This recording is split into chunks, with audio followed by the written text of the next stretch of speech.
वाला disclaimer तो दे दे. Hi, beautiful people. I'm Akram Faridi. I'm the treasurer of Indian Student Association at Michigan Tech. We are doing a video series on information that will be helpful for you all. So this is out of our own personal experiences, research, and opinions. ISA at Michigan Tech and Michigan Technological University cannot be held accountable for any of it.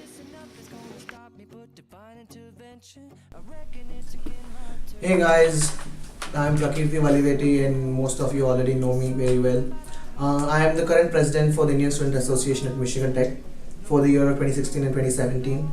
And this video is about a very important topic for your visa interviews basically. I know there are a lot of misconception about visa documents and the documents you need for your for visa interviews and how the visa officer is going to think about it and stuff like that. So it's very simple. I'm just going to keep it very straight and very simple. You have very few required elementary compulsory documents. Number one is your I-20, which will be issued by the Michigan Technological University once you provide your funding proof and your copy of passport. So your funding proof is basically a bank statement or your sponsorship letter or your loan statement provided by your bank or by your relative, whoever is sponsoring you, and along with that a affidavit of support, which is a form which is available online, which you can fill it out, sign it, and send it across. Sorry. Apart from that, you also need to submit your copy of passport to get your I-20. So once you submit all these documents, your I-20 will be shipped to your mailing address. And if you have any questions regarding I-20, you can always contact Carol Wingerson from the graduate school, who is in charge of all the I-20s that are generated for all graduate students.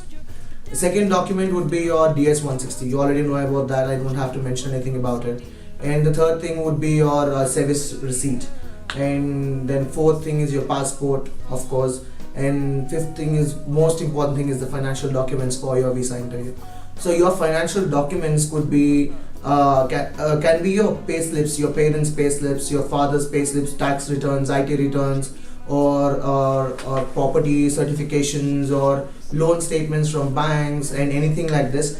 And to help you out more, I always suggest you to take a CA copy with you, so that CA's copy will help you in understanding, not you but your visa officer, in understanding that the documents that you have are all documented for, and it gives a clear picture for the visa officer.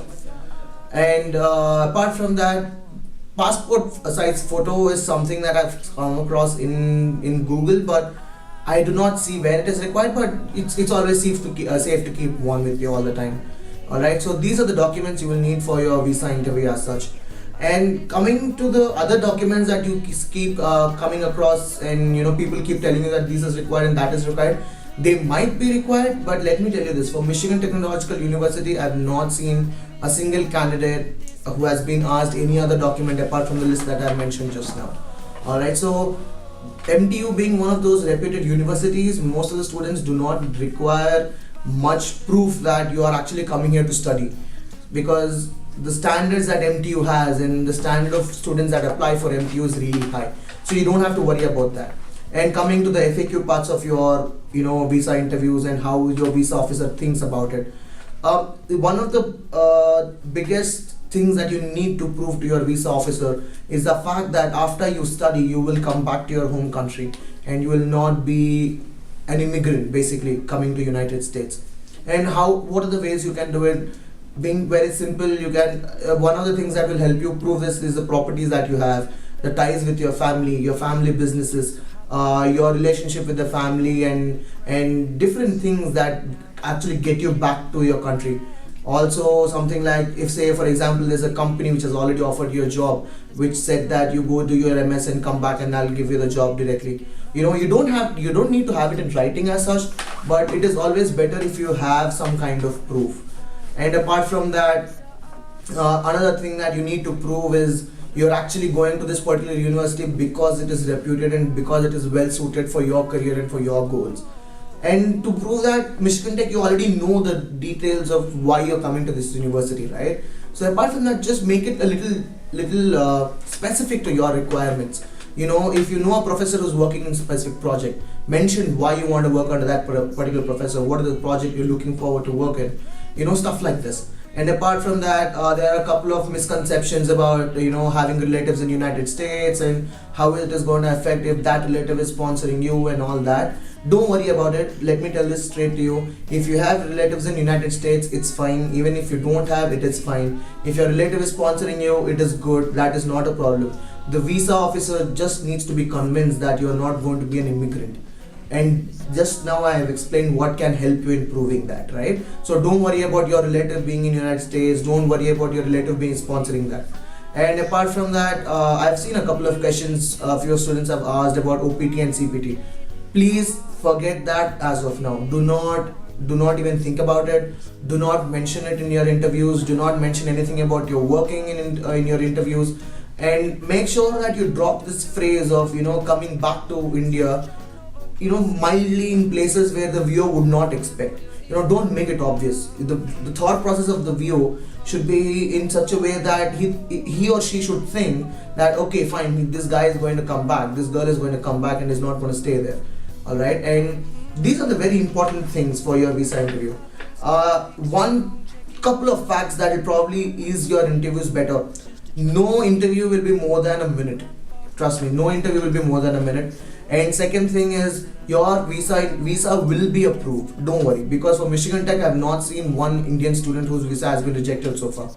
And apart from that, like already there are two ways you get your visa approved. Number one is it is approved straight away.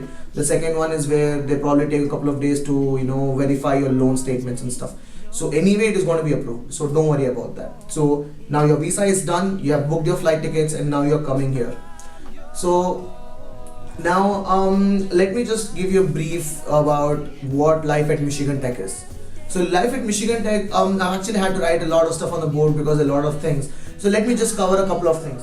So you have something called the OAP, which is Outdoor Adventures Program, and you have something called SDC, Student Development Complex, CDI, Center for Diversity and Inclusion, and apart from that, you have rifle shooting, archeries, and hockey, and mount replay, trekking, snorkeling, snowboarding, and skiing, everything. So there is a lot to do for students at Michigan Tech. So one of the reasons, even though this city is so small, even though the population and this area is so small, the number of things that you can do at Michigan Tech are a lot. So you never have to worry about it. And trust me, one of the biggest things is you being in the library most of the time, trying to complete your assignments and report work and all of that. But it is all fun. So there's food everywhere, there are breweries everywhere, there are places you can hang out, there are so many people you can network with, and the biggest thing of all is the fact that it is a very close-knit community. And because it is a close-knit community, we are all connected in a way or the other. And the best support system that we have, all international students have here, is IPS, which is International Programs and Services. And I'm pretty sure most of you already know about Darnisha and the office and how things go on. So we are all excited to have you here, and we are looking forward to having you here and studying together and starting a new life together. So I wish you all the best for your visa interviews, and we are always there to help you guys out. So please let us know if you have any questions, and see you soon in fall. Have a great time.